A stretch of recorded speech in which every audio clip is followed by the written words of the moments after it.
Hi viewers, ಇವತ್ತು ನಾವು ಆರೋಗ್ಯಕರವಾದ ಕರಿಬೇವು ಚಟ್ನಿನ ಮಾಡೋದು ಹೇಗೆ ಅಂತ ನೋಡೋಣ. ಇಲ್ಲಿ ನಾನು ಕರಿಬೇವನ್ನು ಒಂದು ಸಾರಿ ಉಪ್ಪು ನೀರಿಂದ ಹಾಗೆ ಇನ್ನೊಂದು ಸಾರಿ ರನ್ನಿಂಗ್ ವಾಟ್ರಿಂದ ತೊಳ್ಕೊಂಡಿದ್ದೀನಿ. ಇಲ್ಲಿ ನಾನು 1.5 ಸ್ಪೂನಷ್ಟು ಸಾಸಿವೆ, ಅರ್ಧ ಸ್ಪೂನು ಮೆಂತ್ಯ, ಹಾಗೆ ಒಂದು 3 ಗಡ್ಡೆ ಬೆಳ್ಳುಳ್ಳಿ, ಸಣ್ಣ ನಿಂಬೆ ಗಾತ್ರದಷ್ಟು ಹುಣಸೆ ಹಣ್ಣು, ಅದೇ ಗಾತ್ರದ ಬೆಲ್ಲ, ಹಾಗೆ 3 ಸ್ಪೂನು ಧನಿಯಾ ಕಾಳು, 2 ಸ್ಪೂನು ಕಡಲೆಬೇಳೆ, ಉದ್ದಿನಬೇಳೆನ ತೊಗೊಂಡಿದ್ದೀನಿ. ಇಲ್ಲಿ ಒಂದು 4 ಸ್ಪೂನಷ್ಟು ಎಣ್ಣೆ, ಹಾಗೆ ರುಚಿಗೆ ತಕ್ಕಷ್ಟು ಉಪ್ಪು. ನಾನಿಲ್ಲಿ ಕೆಂಪು ಒಣಮೆಣಸಿನ್ಕಾಯಿನ ಬಳಸ್ತಾ ಇದ್ದೀನಿ. ನಿಮಗೆ ಖಾರ ಜಾಸ್ತಿ ಬೇಕು ಅನ್ನೋದಾದರೆ ನೀವು ಹಸಿಮೆಣಸಿನ್ಕಾಯಿ ಕೂಡ ಬಳಸ್ಕೋಬೋದು, ಅಥವಾ ಹಸಿಮೆಣಸಿನ್ಕಾಯಿ ಅರ್ಧ, ಒಣಮೆಣಸಿನ್ಕಾಯಿ ಅರ್ಧ ಕೂಡ ಬಳಸ್ಕೋಬೋದು.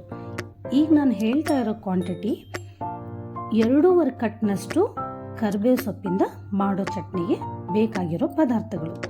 ಈಗ ನಾನು ಒಲೆ ಮೇಲೆ ಒಂದು ಬಾಣಲೆನ ಇಟ್ಬಿಟ್ಟು ಎಣ್ಣೆನ ಹಾಕಿ, ಎಣ್ಣೆ ಬಿಸಿ ಆಗ್ತಾ ಇದ್ದ ಹಾಗೆ ಸಾಸಿವೆ ಹಾಗೆ ತಗೊಂಡಿರೋ ಅರ್ಧ ಸ್ಪೂನಷ್ಟು ಮೆಂತ್ಯನ ಹಾಕ್ಕೊಂಡಿದ್ದೀನಿ. ಇದೆರಡನ್ನ ಚೆನ್ನಾಗಿ ಎಣ್ಣೆಯಲ್ಲಿ ಫ್ರೈ ಮಾಡ್ಕೋಬೇಕು. ಒಂದು 3-4 ನಿಮಿಷ ಇದು ಫ್ರೈ ಆಗ್ತಾ ಇದ್ದ ಹಾಗೆ ತಗೊಂಡಿರೋ ಅಂಥ ಕಡಲೆಬೇಳೆ ಹಾಗೆ ಉದ್ದಿನಬೇಳೆನ ಹಾಕಿ ಇದನ್ನು ಕೂಡ ಕಲರ್ ಚೇಂಜ್ ಆಗೋವರೆಗೂ ಇದೇ ರೀತಿ ಫ್ರೈ ಮಾಡ್ಕೋಬೇಕು. ಸ್ವಲ್ಪ ಉದ್ದಿನಬೇಳೆ ಕಡಲೆಬೇಳೆ ಕೆಂಪಗೆ ಆದರೆ ಸಾಕು.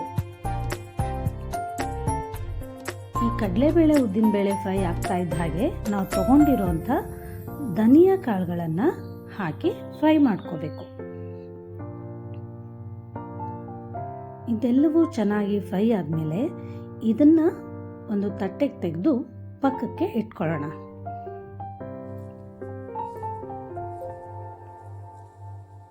ಈ ಕಾಳುಗಳೆಲ್ಲ ಸ್ವಲ್ಪ ಆರೋದಕ್ಕೆ ಬಿಟ್ಬಿಡಬೇಕು. ಈಗ ಈ ಬಾಣಲೆಯಲ್ಲಿ ಇರೋ ಎಣ್ಣೆಗೆ ನಾವು ತಗೊಂಡಿರೋ ಅಂಥ ಒಣಮೆಣಸಿನ್ಕಾಯಿ ಹಾಗೆ ಬೆಳ್ಳುಳ್ಳಿನ ಹಾಕ್ಕೊಂಡು ಫ್ರೈ ಮಾಡಬೇಕು.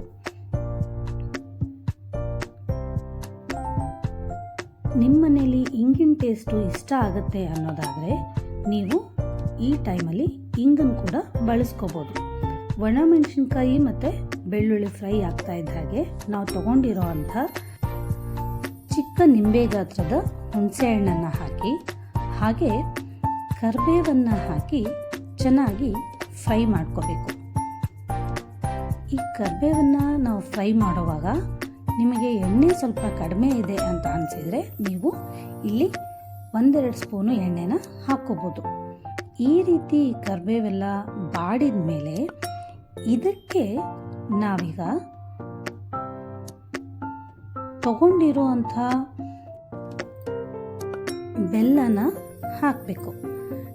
ನಿಮಗೆ ಬೆಲ್ಲ ಇಷ್ಟ ಇಲ್ಲ ಅನ್ನೋದಾದರೆ ನೀವು 2 ಸ್ಪೂನಷ್ಟು ಸಕ್ಕರೆ ಕೂಡ ಬಳಸ್ಕೋಬೋದು.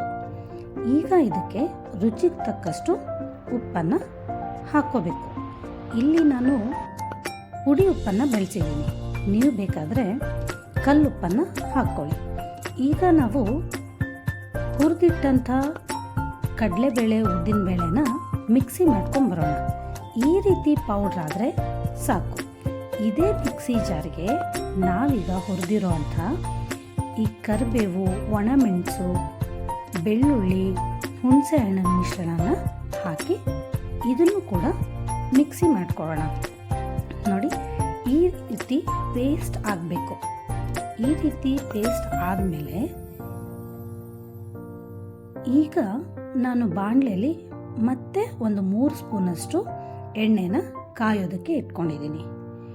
ಈ ಎಣ್ಣೆ ಕಾಯ್ತಾ ಇದ್ದ ಹಾಗೆ ನಾವು ಮಿಕ್ಸಿ ಮಾಡಿರೋಂಥ ಮಿಶ್ರಣವನ್ನು ಹಾಕಿ ಚೆನ್ನಾಗಿ ಫ್ರೈ ಮಾಡ್ಕೋಬೇಕು. ಒಂದು 5-7 ನಿಮಿಷ ಚೆನ್ನಾಗಿ ಈ ಎಣ್ಣೆಯಲ್ಲಿ ಇದನ್ನು ಫ್ರೈ ಮಾಡ್ಕೋಬೇಕು. ಈ ರೀತಿ ಮಾಡೋದ್ರಿಂದ ಚಟ್ನಿ 3-4 ತಿಂಗಳವರೆಗೂ ಕೆಡೋದಿಲ್ಲ. ಇದನ್ನು ನೀವು ಒಂದು ಗಾಜಿನ ಬಾಟ್ಲಿಯಲ್ಲಿ ಸ್ಟೋರ್ ಮಾಡಿ ಫ್ರಿಜ್ಜಲ್ಲಿ ಇಟ್ಟರೆ ಇದು ಹಾಳಾಗೋದಿಲ್ಲ. ನೀವು ಹೊರಗಡೆ ಇಡೋದಾದರೆ 1 ತಿಂಗಳಿಂದ 1.5 ತಿಂಗಳವರೆಗೂ ಈ ಚಟ್ನಿನ ನೀವು ಉಪಯೋಗಿಸ್ಕೋಬೋದು. ಪೂರ್ತಿ ತಣ್ಣಗಾದ್ಮೇಲೆ ಈ ರೀತಿ ಗಾಜಿನ ಬಾಟ್ಲಿಗೆ ಹಾಕಿ ಸ್ಟೋರ್ ಮಾಡಿ ಇಟ್ಕೊಳ್ಳಿ.